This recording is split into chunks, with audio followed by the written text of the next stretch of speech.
Hello! The art and story showcased in this video is not mine, so please go in the description and support the original artist and author.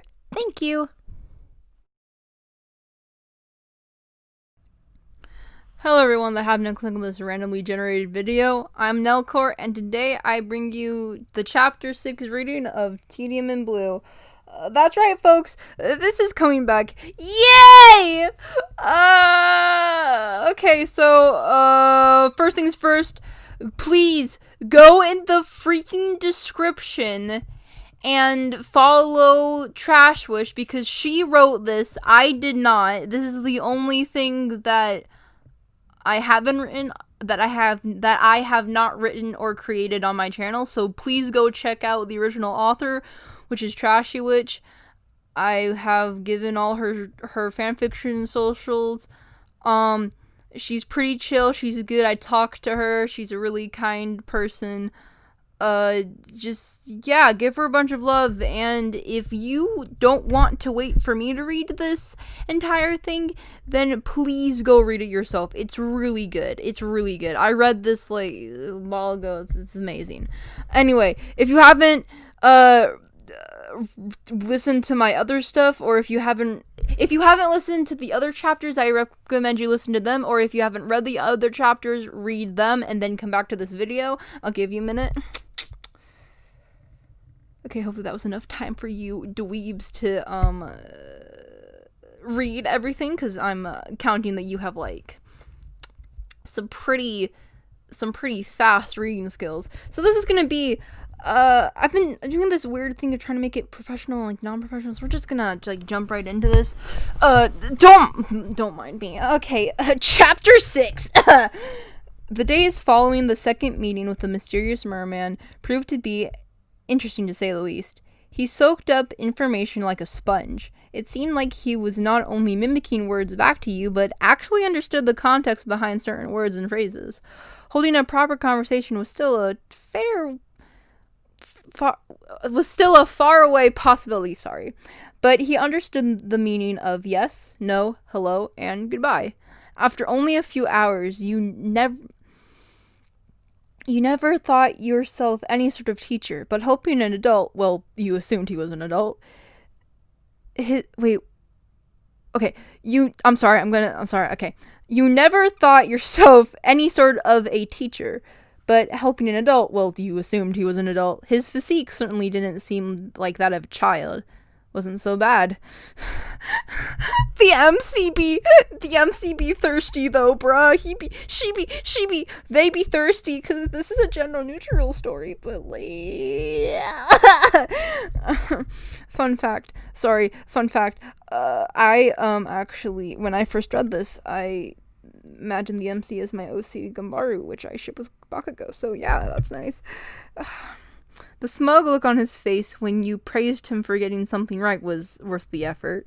You also found out that he refused to eat anything unless it smelled marginally of fish, spitting out the food and turning up his nose at whatever he found unsatisfactory.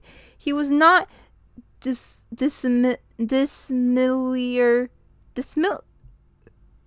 I don't know what this word is. Dismiliar to a cure. He was similar to a curious cat who only ate specific things under the right circumstances. The behavior was almost cute until he tossed a half-eaten snack in your face again, at which point you put your foot down on those shenanigans. Groaning as you wiped stray grains of rice from your face, you decided to see how good his comprehension skills were at this point. Nope, not today. You want to be rude? I'll just leave. The look of amusement on the merman's face as he leaned against the edge of the pyre disappeared as you promptly stood up and went to gather up your things several hours earlier than you usually did. Boy, sheepy, boy. Okay. Hey! He exclaimed, reaching forward in an attempt to grab your ankle before you pulled away. Nope! You protested, bending down to shove a stern finger in his face, red eyes nearly crossing to look at it properly.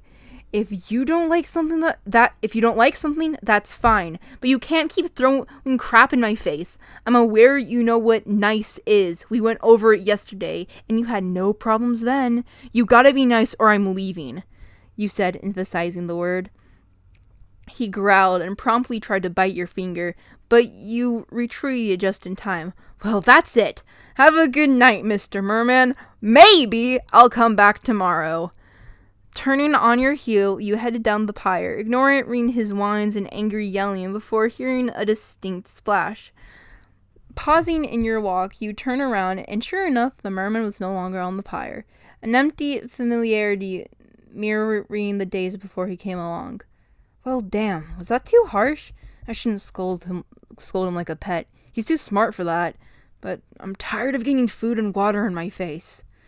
With brows furrowed and a sigh, you returned to the end of the pier and looked down over the edge. The murky water remained undisturbed as you called out gently. Hey, sorry. If you're listening, just stop spitting in my face and we won't have an issue, okay? You're fun to hang out with, even if we can't really talk to each other. No response.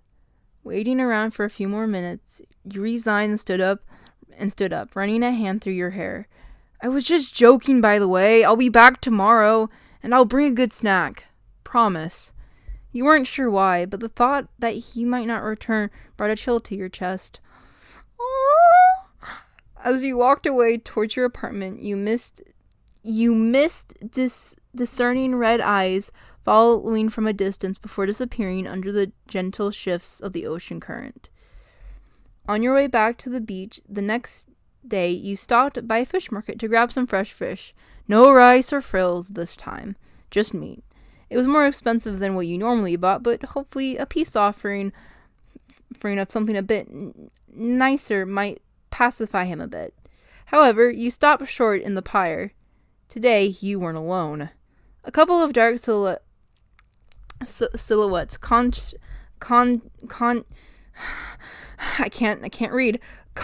contrasted sharply against the orange of the sky at the edge of the pier.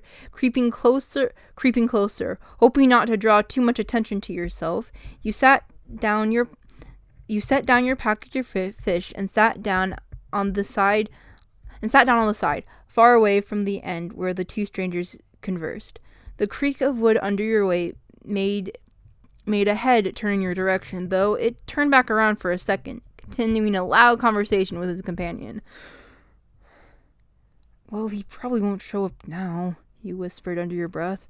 Until now, the merman only came around when you were alone. No one else in close proximity of the pier to disturb vocabulary lessons and snack time. Something touched your foot. Glancing out to the side at the talking strangers to see if they were watching, you looked down to see a familiar webbed hand retreating from your ankle, the rest of him hidden below the water under the pier.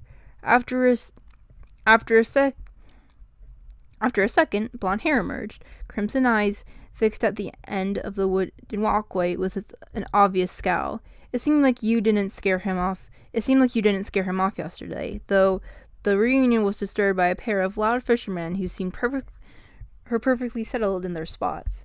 This could quickly turn into a bad situation. This could quickly turn into a very bad situation, you realized. As far as you were aware, the only person who the merman revealed himself to was you. If anyone else saw him, search parties and dive teams would have swarmed the area by now, or at least a news story on a slow night of local reporting would have surfaced.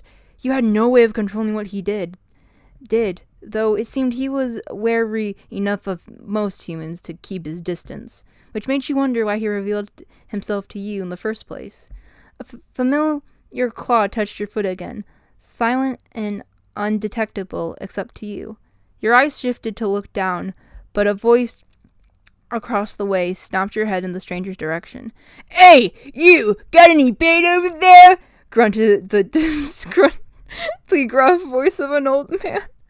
Okay, I didn't do the voice right. You shook your head. No, sorry. The raw fish was hidden from view on the side opposite the fisherman. Without a reply, he turned back around, satisfied with your answer. If they were nearly out of bait, then they might leave soon. 15 minutes went by with no change in your company on the pyre. Every glance down into the water proved little adjustment in the merman as well. Eyes glued to the men on the pyre, motionless aside from bright blonde hair drifting in the dark teal water below. Finally, an idea formed in your head. It was a huge gamble, and probably stupid, but it seemed like the rascally nature of the merman wore off on you. Carefully, you unwrapped part of the package of fish, the strong scent of unfragranted meat filling your nose. You tilted the package over the edge of the pyre, the fin-like ears of the merman perking up at the crinkle of paper, nose in the air and eyes wide as he recognized the meal. You put a finger to your mouth, signaling for him to keep quiet. He nodded. "Hey, you guys!" you called out, the two fishermen stalling their conversation to look over at you. "I actually do have some bait for you, if you want it. I lost track of time out here, so now it's no good to eat. You can have this fish if you want." Rewrapping the package, you pulled your feet up from the pyre and walked over to the men. One looked skeptical, the other more eager. You really don't want it? We'll pay you for it. Maybe we'll catch something big today with some half-decent bait, huh?" the excited man said, elbowing his dubious partner on the arm. "What's the catch?" You shook your head, handing them the package. "No catch. Well, not for me. You might catch something interesting, though." Hold on, I want to do that again. "No catch. Well, not for me. You might catch something interesting, though." Before they could argue, you set the package down and made your way back to your original spot, farther down the pyre. Looking nonchalantly down into the water, a pair of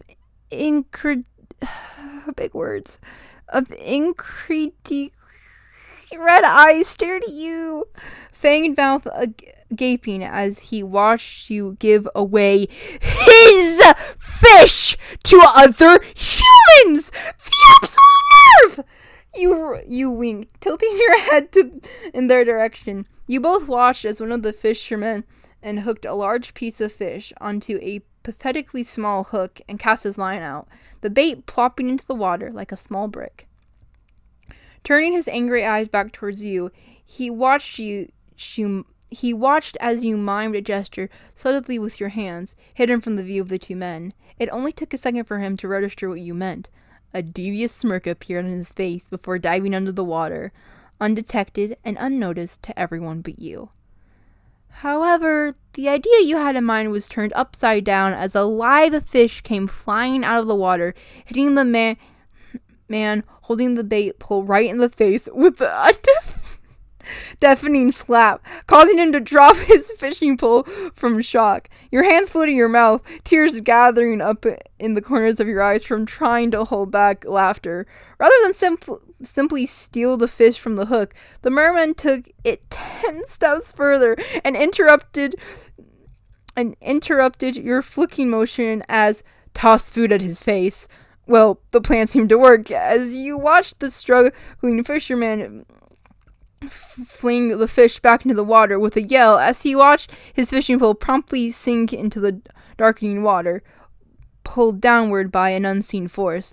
"What the hell was that? What happened?" yelled the other fisherman, mouth agape at the skeptical. I keep Freaking hell! I don't know! Some damn fish just keep flying at me out of nowhere! Now my damn pole's gone! Keiko's gonna kill me anyway for staying out so late. Damn! This was a terrible fishing spot anyway. Come on, let's go! I did like a southern accent at the end. I don't know what I'm doing. These are background characters, so they don't matter anyway.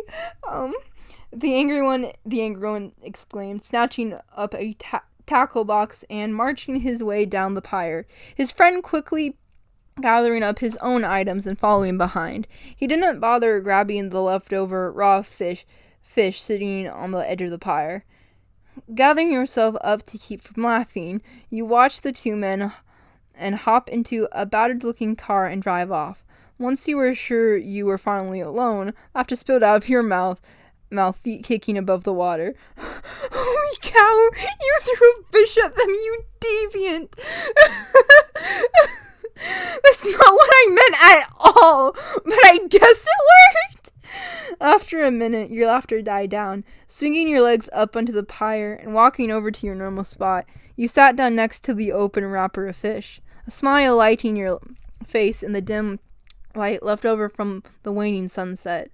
After a minute, blonde hair broke the surface of the water, a satisfactory smirk on his face at getting the intruders to finally leave.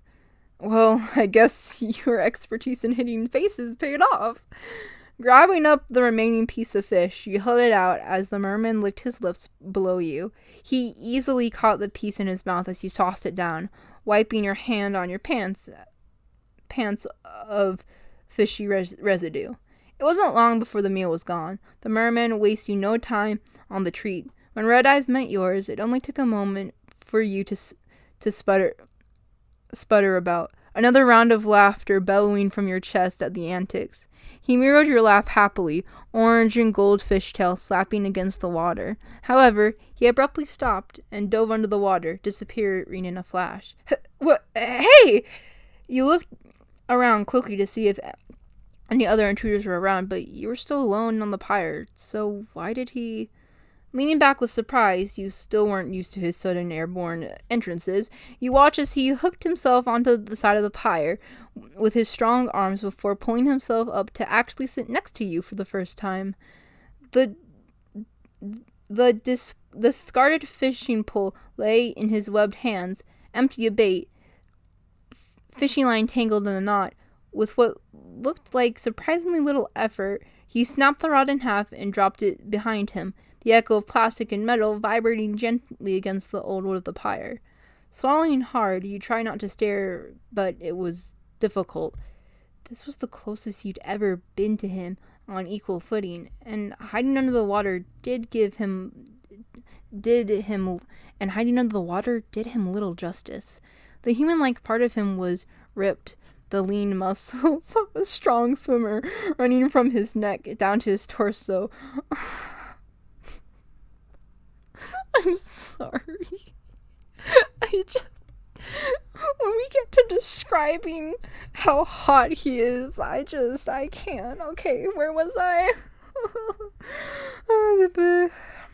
Right next to his torso, where he transitioned into glittering scales of orange, black, and gold.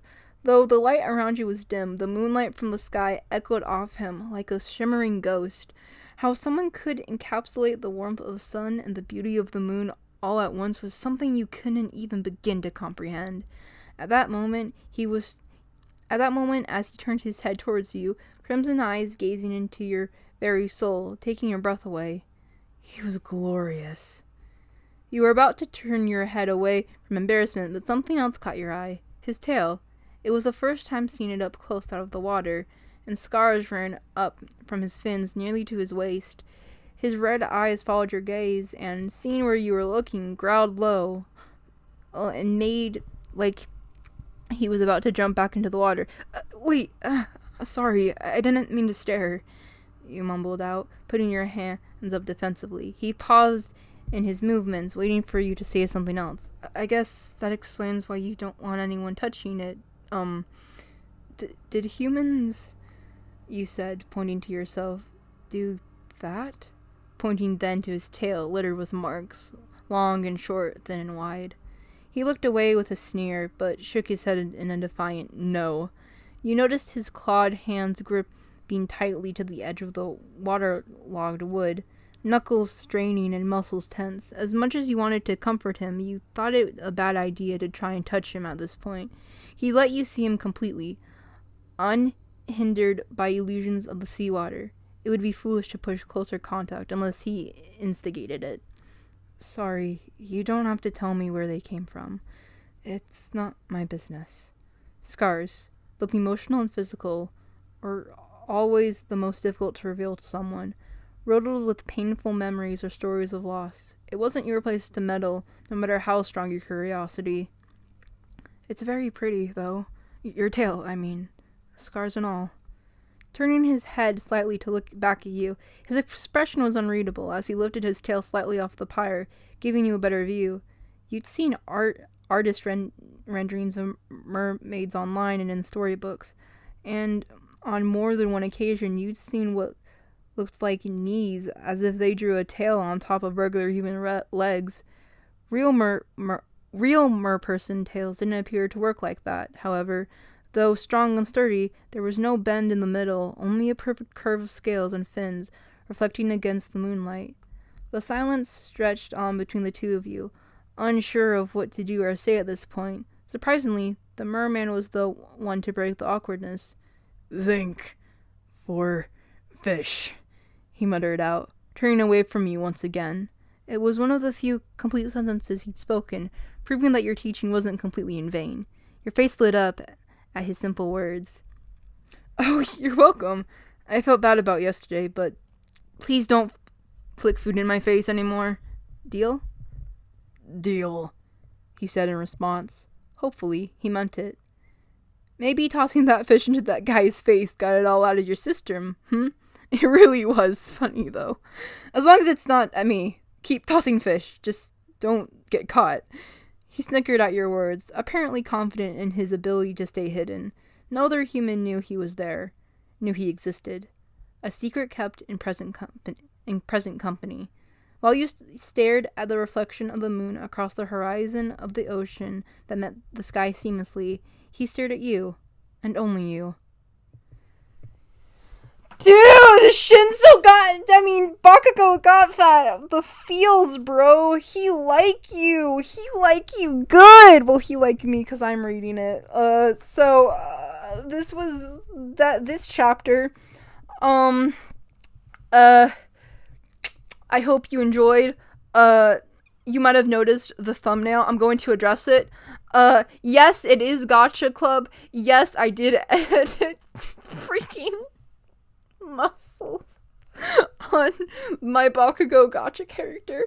Please don't at me. I know it looks dumb, but I was very lazy. I didn't want to draw anything. I didn't want to steal someone else's artwork, and I am so stubborn in the fact that I want every single damn ASMR series episode thumbnail thing to be different. I think it looks cheap when it's all the same thing. I think it looks dumb, and I think it looks stupid. So that's my opinion.